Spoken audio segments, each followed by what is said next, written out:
Salut à tous, c'est Lunaris. Aujourd'hui, le test de la Citroën C6 3 litres V6 de 2012.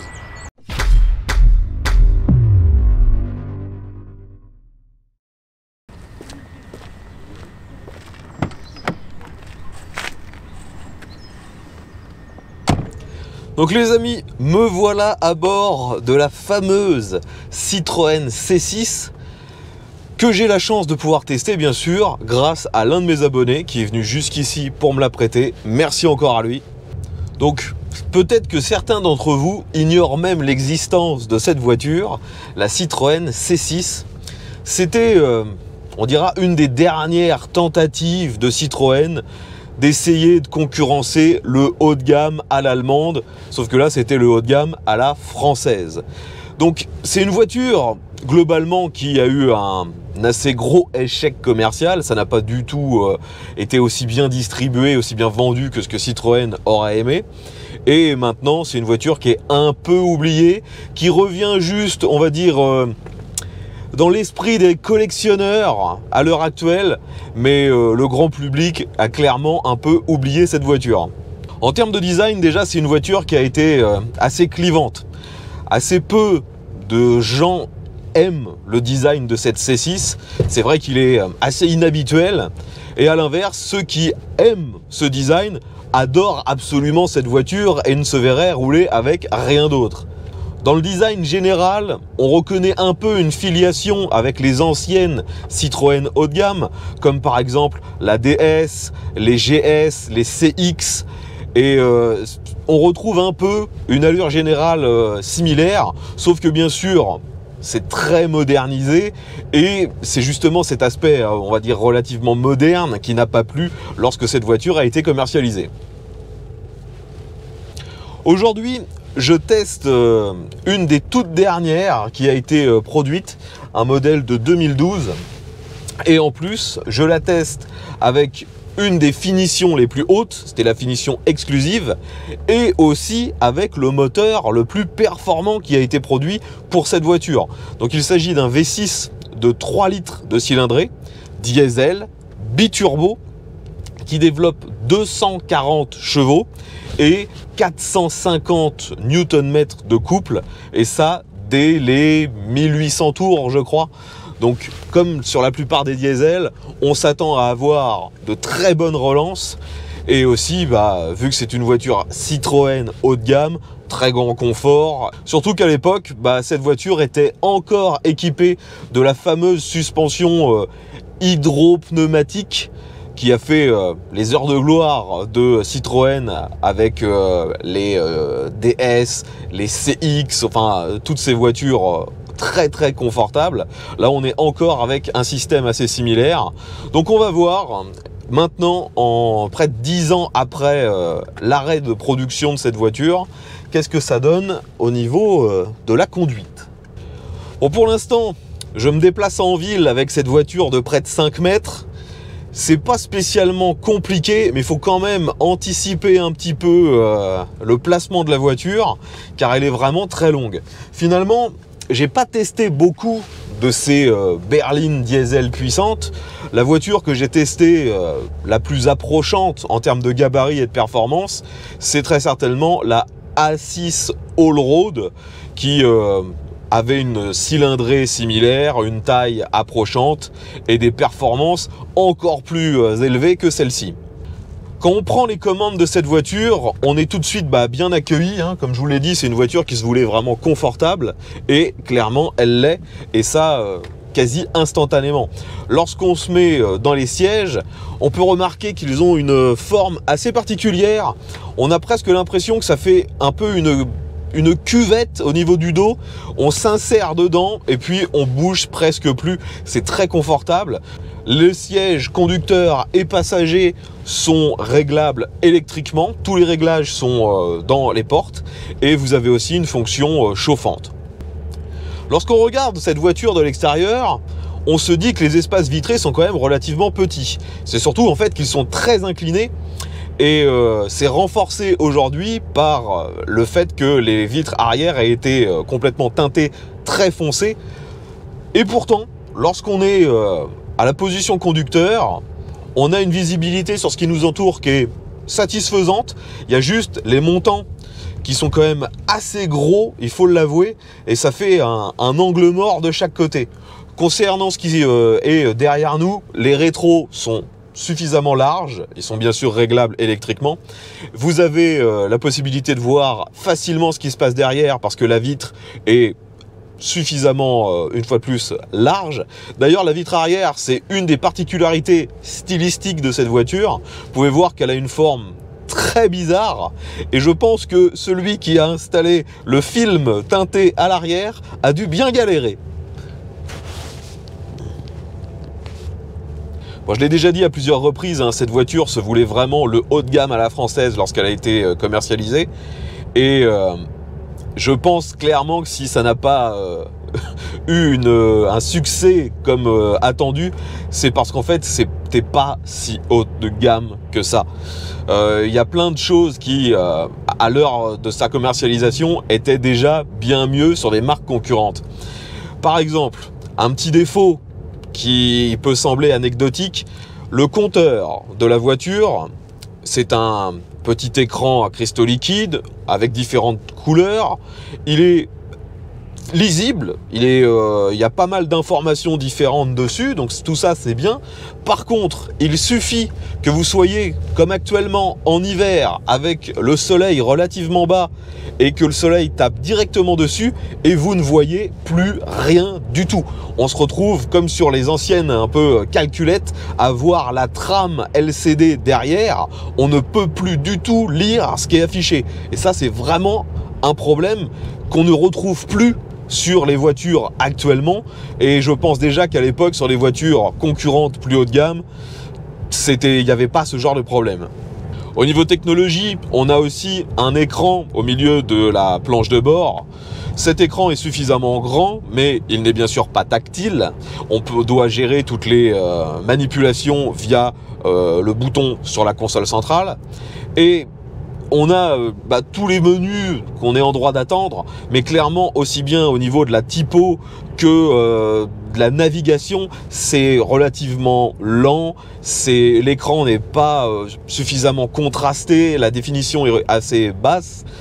Donc même à l'époque, hein, en 2012, il y avait des voitures qui avaient des écrans de bien meilleure qualité que ça.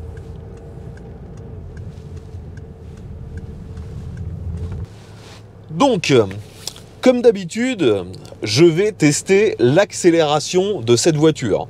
Donc je rappelle qu'on est sur une grosse berline. Elle est donnée pour un peu moins d'1 tonne 900.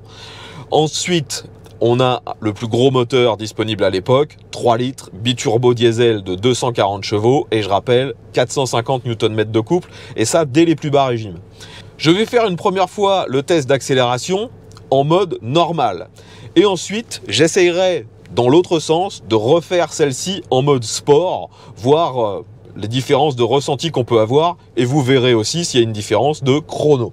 Cette voiture est équipée d'une boîte automatique et vous avez, si nécessaire, la possibilité de forcer le passage des vitesses avec un mode manuel, mais aujourd'hui, pour le test, je vais laisser la boîte de vitesse complètement tout gérer, je reste sur le mode drive. Donc, je rappelle, je suis sur le mode standard, en drive, et on est parti, pied au plancher.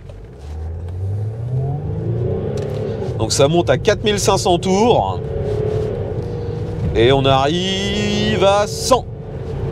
Maintenant, je ralentis. Alors, le frein est assez performant, par contre, la sensibilité au freinage, c'est tout l'inverse de ce que moi j'affectionne. On n'a pas réellement de sensibilité, c'est juste je mets le pied à fond dessus, j'attends que ça se passe, mais il n'y a pas de précision. C'est relativement mou lorsqu'on appuie dessus, mais la puissance de freinage est quand même largement suffisante. D'ailleurs, quand on regarde les jantes, on voit que les disques à l'avant sont quand même assez énormes, et petite particularité, les disques à l'arrière sont des disques ventilés. Maintenant, je vais comme d'habitude utiliser cet emplacement pour voir comment ça braque. On va voir si je peux réussir à faire demi-tour sans la marche arrière. Donc je vais le plus lentement possible, je tourne bien sûr à fond, Est-ce qu'on va réussir à faire le demi-tour sans sortir de la rue? Non, ça ne passera pas. Je suis obligé de faire une petite marche arrière. D'ailleurs, vous voyez qu'il y a un détecteur d'obstacles aussi bien à l'avant qu'à l'arrière. Et là, je ne pouvais pas aller plus loin. Donc ça braque comme une grosse berline. Hein. Je rappelle, 5 mètres de long. On n'est pas du tout sur une citadine. Hein. Je vais maintenant passer en mode sport. Donc j'ai juste à appuyer sur ce bouton. Je ne sais pas exactement ce que fait le mode sport sur cette voiture. On va justement le découvrir. Je suppose que ça va rendre les passages de rapport peut-être un petit peu plus haut dans les tours. Peut-être que ça va aussi raffermir la suspension. On verra bien. Et je reviens sur le problème que j'indiquais tout à l'heure. Là, j'ai le soleil qui arrive de derrière, pile sur le compteur. C'est à peine si j'arrive à lire ma vitesse. Allez, on est reparti. Ce coup-ci en mode sport. Pied au plancher. Alors je ne sens absolument aucune différence sur l'accélération. Et 100. De nouveau, je freine assez fort. Alors quand on freine fort, comme sur beaucoup de voitures récentes, on a les feux de détresse qui s'allument. Donc le freinage, une fois de plus, il est largement suffisant. Mais la précision, la sensibilité, c'est tout l'inverse d'une voiture un peu sport. Hein. Et le fait d'avoir mis ce mode sport, je ne vois pas réellement de différence de performance. Vous verrez, vous, s'il y a une différence au niveau du chrono. Bon, vu qu'on est sur une motorisation diesel, on a malheureusement un des défauts récurrents avec cette motorisation, la sonorité.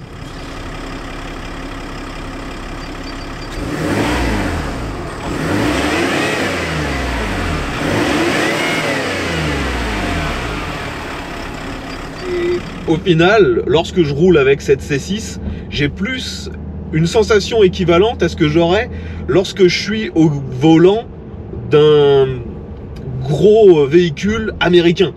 C'est-à-dire une grosse cylindrée, quasiment pas de sensation de perf et en même temps des suspensions très typées confort, très molles. Là d'ailleurs, j'arrive sur une zone pavée. Je suis toujours avec la suspension en mode standard. Voyons comment ça se passe. Ça tremble un petit peu, mais c'est très bien filtré. Alors je m'aperçois en ville que si je laisse le mode sport activé, eh bien la boîte de vitesse passe ses rapports un peu plus tard. Ça fait du bruit, mais finalement ça rend pas le véhicule réellement plus performant ou plus agréable. Je dirais même que c'est l'inverse. On est en train de se demander très rapidement, mais pourquoi il change pas de vitesse, vu que la voiture a un couple énorme déjà à très bas régime. Le fait de monter dans les tours n'apporte pas grand chose. Je dirais presque que c'est désagréable finalement. Bon, par contre, un avantage clairement à cette motorisation diesel, c'est que bien qu'on soit sur un véhicule assez lourd et quand même performant, la consommation est relativement faible. Le propriétaire me disait tourner en moyenne à 7,5 litres au 100. C'est franchement pas mal pour un véhicule de ce gabarit. Maintenant me voilà sur un Dodane en mode sport. Ça va, c'est pas trop ferme, c'est pas trop mou non plus. Le mode sport est, on dira, assez similaire à une voiture banale. Maintenant je suis en mode normal, toujours à 30 km/h. Et là pour le coup c'est beaucoup plus confortable, beaucoup plus typé un peu bateau, comme sur une américaine en fait. Sur cette voiture vous avez, si nécessaire, une gestion de la hauteur de caisse avec les suspensions, mais ça ne permet pas réellement de changer le comportement du véhicule. Si vous mettez au plus bas, on dira que c'est plus pour entreposer le véhicule. Si vous mettez au plus haut, c'est un mode de maintenance. Et il n'y a que le mode normal qui permet vraiment de rouler. Le mode mi-hauteur, lui, vous limite à 40 km/h. C'est vraiment, on dira, lorsque vous êtes dans un endroit où il y a beaucoup de trous, ce genre de choses. Maintenant, me voilà dans une succession de virages. Je vais me mettre en mode sport. Voyons comment ça se passe. Le problème avec ce genre de voiture, c'est que on a finalement des performances assez rapidement, mais on ne s'en aperçoit pas vraiment. Il faut regarder en permanence votre compteur Sinon, on se retrouve beaucoup trop vite et il n'y a pas de sensation. On sent par contre que le véhicule il est lourd. Les sièges sont suffisamment profonds pour vous donner un peu de maintien, mais une fois de plus, le comportement ne vous incite vraiment pas à rouler très fort, même si elle est quand même capable de prendre des virages assez vite. C'est juste que il n'y a pas du tout de sensation. Tout à l'heure, je vous disais que un des défauts du compteur, c'est qu'il est illisible lorsque le soleil tape dessus. Heureusement, sur cette finition, vous avez en plus un afficheur tête haute qui renvoie votre vitesse directement sur le pare-brise. Donc ça, on l'a en permanence. Il est réglable, cet afficheur, en intensité et aussi en position. Mais le problème, c'est que lorsqu'il fait beau comme aujourd'hui, eh bien, dès que vous êtes en face d'une zone un peu claire, il est assez difficile à voir en fait cet afficheur tête haute. Et d'ailleurs, quand j'ai essayé de le voir avec la caméra, elle a complètement bugué et j'ai jamais réussi à vraiment le filmer. Comme je l'ai déjà dit à maintes reprises, Citroën a voulu faire une voiture haut de gamme et la finition intérieure est finalement assez surprenante pour une Citroën. Vous avez pas mal de pièces en bois laqué. Par exemple, les rangements dans les portes, aussi bien à l'avant qu'à l'arrière, ce sont des grands vide-poches qui ferment avec des panneaux en bois laqué. C'est vraiment joli. On a aussi du bois assez similaire sur la planche de bord. Aussi, l'entourage du levier de vitesse est avec un bois similaire. C'est vraiment beau et ça a plutôt bien vieilli. Pour moi, le plus gros point noir sur le tableau de bord, c'est vraiment la console centrale qui regroupe en fait toutes les fonctions pour naviguer dans l'écran et pour la climatisation, pour tout en fait. Et il y a beaucoup trop de boutons. C'est relativement bien disposé, on retrouve assez facilement ce qu'on cherche, mais franchement, il y a trop de boutons et certains sont mis à des emplacements pas forcément judicieux, comme le bouton des feux de détresse qui est tout en bas, donc en dehors de votre champ de vision. On va maintenant faire un petit passage sur l'autoroute. Allez, j'accélère un bon coup. Donc forcément, la voiture a largement la puissance et le couple pour revenir aux limitations, ça sans problème. Et au niveau de l'insonorisation, pas grand chose à dire, hein. C'est assez calme, il y a peu de bruit de roulage qui remonte. Alors j'ai essayé de faire un dépassement, j'accélère à fond. Je remonte rapidement à 120-130. Mais une fois de plus, c'est assez dommage de ne pas avoir les informations sur ce que fait la boîte de vitesse quand on est sur le mode drive. J'aurais bien aimé voir si elle redescendait d'un ou deux rapports. Malheureusement, on n'a pas l'info. Bien sûr, une voiture aussi longue dispose de nombreux rangements. Tout d'abord, à l'intérieur, je vous en ai déjà parlé, on a les rangements dans chaque porte. Ces rangements sont assez grands, mais ils sont mal pensés parce qu'en fait, on ne peut pas y mettre des choses assez volumineuses. On a une boîte à gants qui, elle aussi, n'est pas gigantesque par rapport au gabarit de la voiture, mais il faut savoir qu'elle est réfrigérée. On a quelques cendriers et aussi un rangement dans la coudoir centrale qui est ouvrable en deux parties. Ce rangement est lui aussi réfrigéré et vous avez la possibilité, si vous voulez, de ranger des CD dedans. On voit qu'il y a des encoches à l'intérieur. Mais finalement, sur l'intérieur, on n'a pas tant de rangement que ça. Si vous voulez, vous avez aussi deux portes gobelets qui s'ouvrent avec une cinématique assez improbable, il faut l'avouer. Et quand je roule, le problème, c'est que le porte-gobelet, il est vraiment juste à côté de mon genou. Je serais clairement pas serein en mettant une boisson juste à cet endroit. En fait, dans cette voiture, plus je la conduis, plus je me demande si celui qui est le mieux loti, en fait, c'est pas le passager à l'arrière. Parce que je suis monté à l'arrière et clairement, c'était plutôt agréable. Je vous donne mes impressions en temps réel. Donc bien évidemment, à l'arrière d'une très grande berline comme celle-ci, on est toujours très bien assis en tant que passager. Les sièges sont en cuir, très confortables, ils ont une espèce de creux qui vous maintient bien, ça c'est vraiment impeccable. Au niveau des rangements, vous en avez quelques-uns, on a déjà les mêmes rangements à l'arrière dans les portes qu'à l'avant. On a aussi un petit vide-poche juste ici au milieu. On a l'accès à la climatisation, on a un accoudoir central si nécessaire, et vous avez aussi la possibilité d'accéder directement à ce qu'il y a au coffre via la trappe à ski si c'est réellement nécessaire. Le seul souci en fait avec ces places arrière, c'est le manque de luminosité, et c'est bien sûr accentué aujourd'hui parce que le propriétaire a filmé les vitres arrière très foncées. On aurait vraiment apprécié un peu plus de luminosité avec un toit ouvrant. Il semblerait que c'était disponible à l'époque, mais uniquement en option, et bien sûr une option relativement chère. Et pour finir de parler des rangements, on a bien sûr un très grand coffre. On a aussi un accès à la batterie qui se trouve à l'arrière.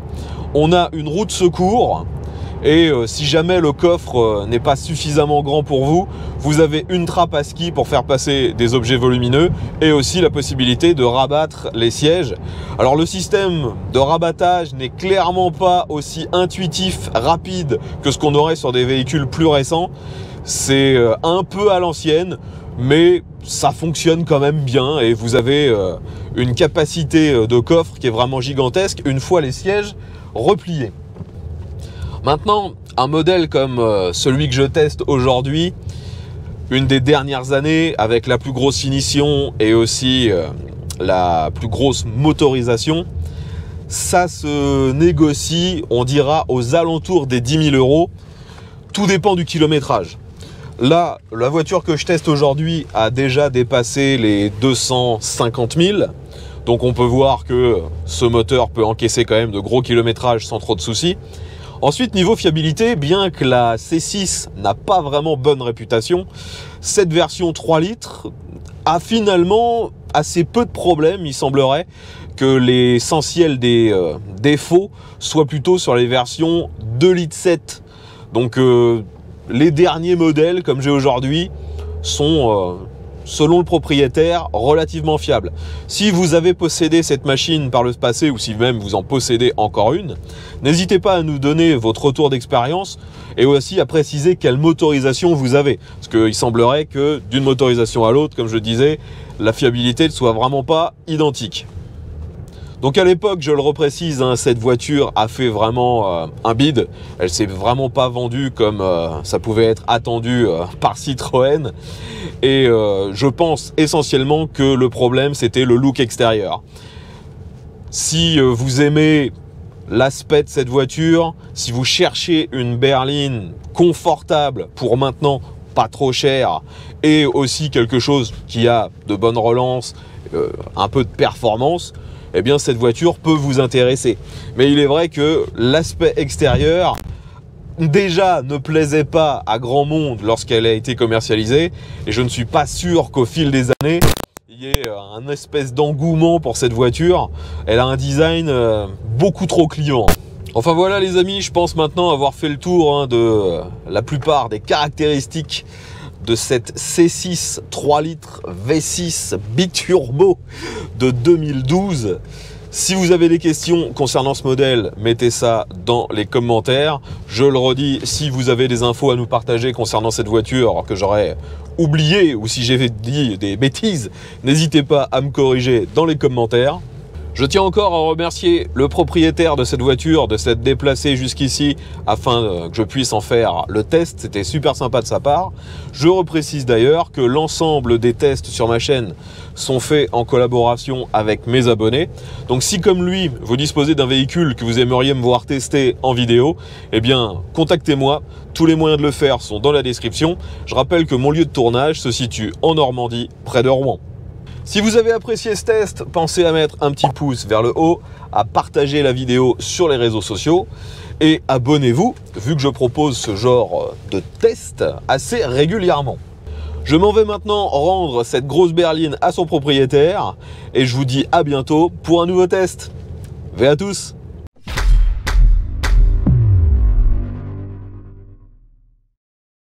Pour une voiture qui se voulait vraiment haut de gamme à l'époque, il y a quand même quelques petits détails qui semblent incongrus, même à l'époque. Par exemple, vous ne pouvez pas ouvrir le coffre directement avec une télécommande. La télécommande au niveau de la clé permet bien sûr de verrouiller et déverrouiller le véhicule, mais vous ne pouvez pas ouvrir le coffre avec. C'est assez dommage, et surtout que le coffre n'est pas motorisé comme on s'y attendrait sur une berline de ce genre.